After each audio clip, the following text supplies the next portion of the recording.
अस्सलाम वालेकुम एवरीवन। आज हम हाँ करेंगे। तो हाँ की मैं 3 फॉर्म यहाँ पे डिस्कस करने लगी हूँ। तो सबसे पहले जो है वो पहले 3 नुकात लगा लेंगे, क्योंकि हाँ के जो है वो पहले 3 नुकात की विड्थ होती है। और इसमें आप इस तरह से लाइन ड्रॉ कर लें, यहाँ इस साइड पर भी और दोनों साइड्स पर भी लाइन ड्रॉ कर लें, ताकि इन 3 नुकात के अंदर अंदर आपका हाँ आ जाए इस तरह से। ठीक है।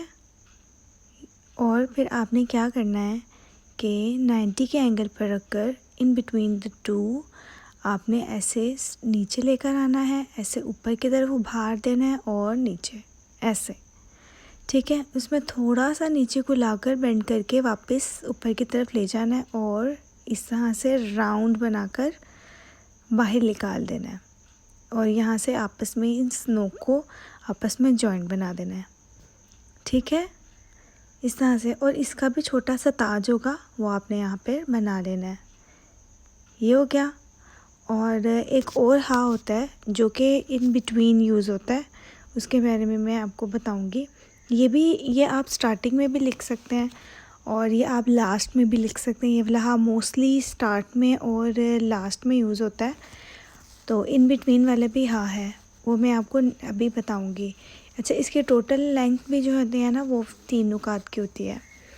जो नेक्स्ट हाँ है वो लिखने के लिए सबसे पहले आपने क्या करना है, बिल्कुल ऐसे स्ट्रेट लाइन लगानी है और राउंड बना के ऐसे नीचे ले जाना है। ठीक है। और फिर इसको ऐसे पूरा टच दे के यहाँ से ऊपर लेकर जाना है टेढ़ा। उससे पहले आप क्या करेंगे कि देख लें कि यहाँ पर जो है ये तकरीबन 3 नुकात तक ऊपर जाएगा ऐसे, और 1 नुकात का यहाँ पर गैप आएगा। ये जो लाइन आपने लेकर जानी है, आपने स्ट्रेट नहीं लेकर जानी, आपने थोड़ी सी टेढ़ी बेंड करनी है, यानी कि 1 नुकात के गैप देना है। फिर यहाँ से पूरी कलम देके और यहाँ से बाहर निकाल लेना है। ये वाला जो हाँ है ये मोस्टली जो है वो इन बिटवीन यूज़ होता है। स्टार्टिंग में भी कुछ जगहों पर इस्तेमाल हो जाता है, लेकिन ज़्यादातर ये मिड में यूज़ होता है। ठीक है, ये 2 हो गए हाँ। ठीक है।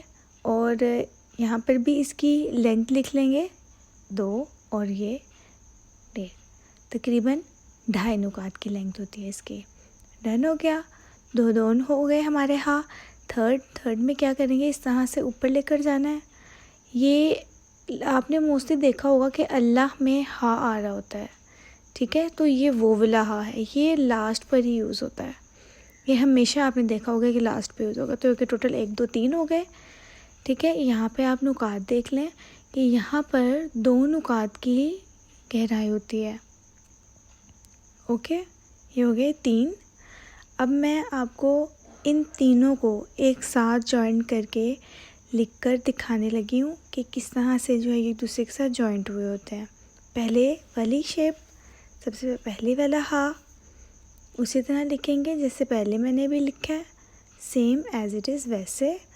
और अगर ये किसी के साथ जुड़ेगा तो ये बिल्कुल स्ट्रेट चला जाएगा। यहाँ पे आप वाव भी अटैच कर सकते हैं, अलिफ भी अटैच कर सकते हैं और भी दूसरे लेटर्स। अब यहाँ पर दूसरा हाँ मैं अटैच कर रही हूँ, जो कि इन बिटवीन मोस्टली यूज़ होता है, जैसे मैंने अभी आपको बताया था।